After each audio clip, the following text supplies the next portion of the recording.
आतंकवाद को पनाह देने वाला पाकिस्तान एक बार फिर भारत के खिलाफ भड़काऊ बयानबाजी कर रहा है।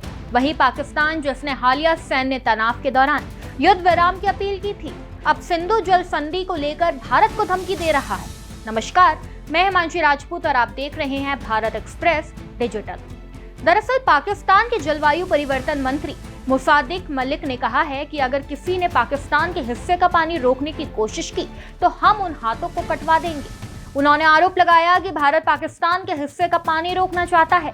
एक संयुक्त प्रेस कॉन्फ्रेंस में सूचना मंत्री अत्ता उल्ला तरार के साथ मौजूद मुसादिक मलिक ने कहा कि भारत के प्रधानमंत्री ये कह रहे हैं पाकिस्तान को पानी की एक बूंद भी नहीं मिलने देंगे।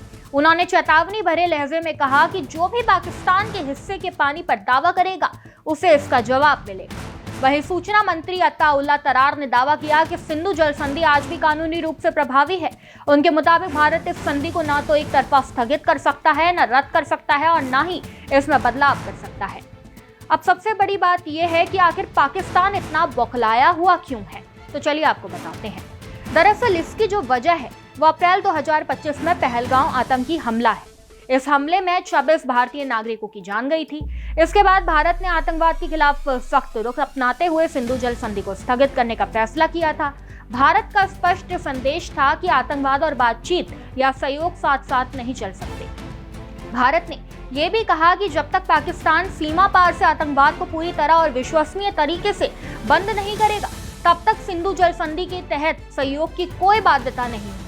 आपको बता दें कि सिंधु नदी प्रणाली में 6 नदियां शामिल हैं: सिंधु, झेलम, चिनाब, रावी, ब्यास और सतलुज। इन नदियों का बेसिन लगभग 11.2 लाख वर्ग किलोमीटर क्षेत्र में फैला है। इसका लगभग 47% हिस्सा पाकिस्तान, 39% भारत, 8% चीन और 6% अफगानिस्तान में है। इन नदियों पर करीब 30 करोड़ लोगों की आजीविका निर्भर करती है। भारत पाकिस्तान के बंटवारे के बाद नदियों के पानी के बंटवारे को लेकर विवाद शुरू हुआ 1947 में।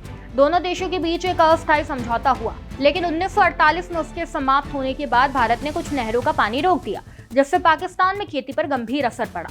बाद में विश्व बैंक की मध्यस्थता में कई सालों तक बातचीत चली और 19 सितंबर 1960 को कराची में तत्कालीन भारतीय प्रधानमंत्री जवाहरलाल नेहरू और पाकिस्तान के राष्ट्रपति अयूब खान ने सिंधु जल संधि पर हस्ताक्षर किए। यदि सिंधु जल संधि लंबे समय तक प्रभावी रूप से लागू नहीं रहती या भारत अपने अधिकारों का अधिकतम उपयोग करता, तो इसका सबसे बड़ा असर पाकिस्तान की कृषि और अर्थव्यवस्था पर पड़ सकता है। पाकिस्तान की करीब 90% संचित कृषि भूमि यानी लगभग 4.7 करोड़ एकड़ सिंधु नदी प्रणाली के पानी पर निर्भर है। देश की राष्ट्रीय आय में कृषि क्षेत्र की हिस्सेदारी करीब 23% है और लगभग 68% ग्रामीण आबादी की आजीविका इसी क्षेत्र से जुड़ी है। इसके अलावा मंगल और तारबेला जैसे प्रमुख जल विद्युत बांध भी सिंधु नदी प्रणाली पर निर्भर है। पानी की उपलब्धता घटने की स्थिति में बिजली उत्पादन प्रभावित हो सकता है, जिससे उद्योग, रोजगार और पहले से संकट झेल रही पाकिस्तान की अर्थव्यवस्था पर अतिरिक्त दबाव पड़ सकता है। फिलहाल सिंधु जल संधि को लेकर भारत और पाकिस्तान के बीच बढ़ता तनाव एक बार फिर दोनों देशों के रिश्तों में नई तल्खी का संकेत दे रहा है। अब सबकी नजर इस बात पर है कि आने वाले दिनों में ये विवाद किस दिशा में आगे बढ़ता है। खैर, इस पर आपकी क्या राय है, हमें कमेंट में जरूर बताएं। खबर में बस इतना ही। ऐसी तमाम खबरों को जानने के लिए देखते रहिए भारत एक्सप्रेस डिजिटल।